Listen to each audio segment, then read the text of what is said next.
Welcome back to Flashback Movie Reviews. I'm continuing the trend of cartoon shows turning into movies, and I'm going to talk about one of my favorites of the lot that I've talked about so far. DuckTales, the movie Treasures of the Lost Lamp, a Disney film that has fallen victim to let's put this on the side and never be talked again. And I think that's a big mistake. Now, before I go any further, I'm going to give you some of the tips of what this review was for this movie when it first came out, when it did. It was mixed to negative. The best I've seen from most critics that seen this movie was a 2.5 stars out of 4. This is during a time where they were more critical of films like these than they are with princesses and fantasy. This film was based on a cartoon show, a very popular cartoon show that still today holds a very special place in many of the people growing up in the 80s hearts. It is still a watchable show today. It is a fun watchable show. Yeah, they have some stupid moments, unbelievable moments, which did filter into the movie, but we'll get to that in a minute. But it is one of those movies that if you see it, as well as the cartoon show, you'd be very, very pleased that you have.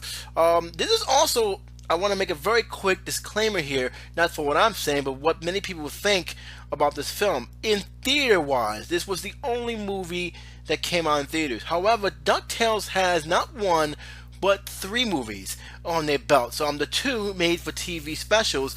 One of them called Super DuckTales. Other one, I forgot what the other DuckTales movie was, but it showed a prehistoric kid named Bubba, which was a very good one. I actually love both of them. And of course, you have Super DuckTales, which was the only one that was not aired on its original channel. It was on Fox for a while before moving over to the WBIX during that Disney afternoon, and it stayed on there for quite some time until Disney became ABC during the late 90s. But they have 2 other films, but this was the movie that actually came out in theaters. It didn't do too well, unfortunately. It underperformed, and that's pretty much what led to the other 2 films just to stay in their comfort zone that is on TV. But all 3 of them do exist. But DuckTales the movie is the one that is considered to be the theater release of the time. Basically, I'm gonna give you the premise real quick. The film focused on Scrooge McDuck. His 3 nephews, Huey, Dewey, and Louie, and they're set on a journey to find a treasure. I believe Alibaba the 40 Thieves. I could be wrong, but they went to find some treasure out in the middle of the desert. They have a guide, Dijon Jones, which is the only character in this movie that actually did cross over to, I believe, the final season of DuckTales. He was the only one that made that transaction. No one else in this whole entire, no new characters made that transaction but him. This movie focuses on Scrooge McDuck finding his treasure, but it also focuses on a new villain played by Christopher Lloyd, who is not only looking for the treasure, not to get rich, but he's looking for one particular item. This is an item that can grant him unlimited wishes and also power thanks to a medallion he holds in his hand. He needs Scrooge McDuck to find the treasure so he can get a hold of it. And that's where the whole thing is. You're thinking it's going to be like a gold treasure because the film starts out with them searching for the treasure, but it really is about this lamp. That's why it's called Treasurers of the Lost Lamp, because this lamp is the ultimate treasure. They actually kept the lamp. That's launched because Scrooge looked at it, praised it with his own eyes, and realized it's not really worth anything to him. So he gave it to Webigail, who's also tagging along as something of a momentum. But he really wants this treasure. And the thing is, when you're watching as a kid, you actually kind of laugh because how the hell are you going to get all this stuff out of this temple? Turns out he didn't need to, because no sooner than this happens, that you now start to see this villain who traps them in this life and death situation with these giant crabs, and they end up having to escape. Scrooge is not happy. Of course, he thinks he lost the greatest treasure because of what has happened. He explained to Abigail that he was looking for it for 40 years, and he will find it. He will continue to find it if it takes him another 40. Makes you wonder how old Scrooge McDuck really. But that was pretty much the strongest point of the whole film, because it really explained to you that you're going to be in for a ride of a lifetime of Scrooge McDuck, his determination, as well as what he's going to do when he finds out that this lamp is more than just a lamp. Now let's talk about the secondary story, the lamp itself. Let it go, rub the lamp, realizing that it was a genie inside. Um, excuse me. Sorry, pretty much shape of one boy. They call him Gene, and they pretty much accept him as part of that clique. This becomes pretty much a mystery, trying to keep everything in highest order. Gene explains about the villain in this movie, again played by Christopher Lloyd. He also explains why he doesn't want to be found.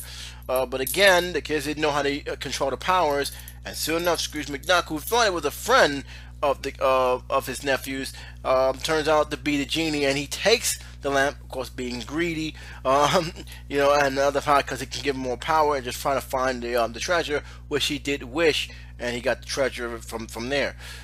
Things take a dark turn when the enemy gets the hold of it, and change everything around. He ended up making it his money. All the Scrooge McDuck has in his possession, he now has, because and that's Don Jadon. I hope I'm saying his name right, but you pretty much know where I'm getting at. The money bin is now with his name on it. He got the gold, and this villain who was trying to get the lamp now realized he was betrayed by John Janelle, who was his stew pigeon from the whole entire time. He eventually you get the man, but not before we seeing a Mission Impossible scenario where Scrooge is trying to get into the money bin, into his main office to get the lamp back, and it leads to probably one of the better climactic finales I have seen within the entire DuckTales episode, even in the DuckTales movie series. I'm just gonna call it like it is. This movie. This is probably the second one that didn't feel like a TV show. It really did felt like you was watching an adventure animation movie, and I appreciate Disney for doing that. They could have easily just made it like an extension episode of their popular TV show, and instead they did everything right. They pulled out all the stops, and out of all three of the movies they have done, this one truly do feel like it belonged in theaters, where the other two, while very, very good and very impressive, you can tell they were made with the TV audience in mind. I was very disappointed at the critics for knocking this film the way they did, saying it's too repetitive, it's too slow. Yeah, there are some slow moments in the movie, there's no question about it, but there were some fun moments in the film. The voice acting was great. Hearing Scrooge McDuck, as always, has been fun. It really felt like an adventure series to me, and another adventure series that got better reviews than this one, but still is like in the shadows, as The Rescue is Down Under. This one pretty much matched well with that kind of feeling. It was dark, it was fun, it was entertaining, it was hilariously funny in some areas. It made you scratch your head about how the hell they can dig a pyramid out of dirt using shovels in a matter of hours instead of days or weeks or even years. It really had a lot of the elements that you come to expect with a film, but it was very, very enjoyable. If I got anything knocking to say about it, it's pretty much midway through the second act, where we're just learning more about Gene and his origin past and why he seems to be afraid. I think it did slow down a little bit from there, but the animation was great. The music was phenomenal. It felt like an adventure film you was watching. I always said that sometimes the score really dictates what film you want to watch, and this film did this. It really did felt like you was watching an adventure film just by the score alone. We didn't hear the DuckTales theme until the very end of the film, and that's when Dijon, he found Dijon in his money bin trying to steal his money. You see Scrooge McDuck chasing him down the streets of Duckburg. That's when the theme finally came in. He realized, now this is how you bring a Duck film theme into it. You end it like that. But the DuckTales theme has not been heard until that very end of the movie. And I'm kind of glad it is, because again, it needed to stand up on its own. It needed not to remind you that you're watching a movie based on a cartoon show. That's what the thing is. You've forgotten for that brief period that this was actually based on a cartoon show. I really did enjoy this movie. I really did enjoy the adventure of Scrooge McDuck, his nephews, Robert Gale, all the characters from this movie. They really did blend in well, and I really do feel that this film shouldn't be kept on the sidelines because again, if you talk about all the Disney Renaissance, they leave out this film. They leave out this film and they leave out the Rescuers Down Under. And it's not unfair. Again, the Renaissance wasn't just about fairy tales and princess and princess. There were also other films that should be mentioned.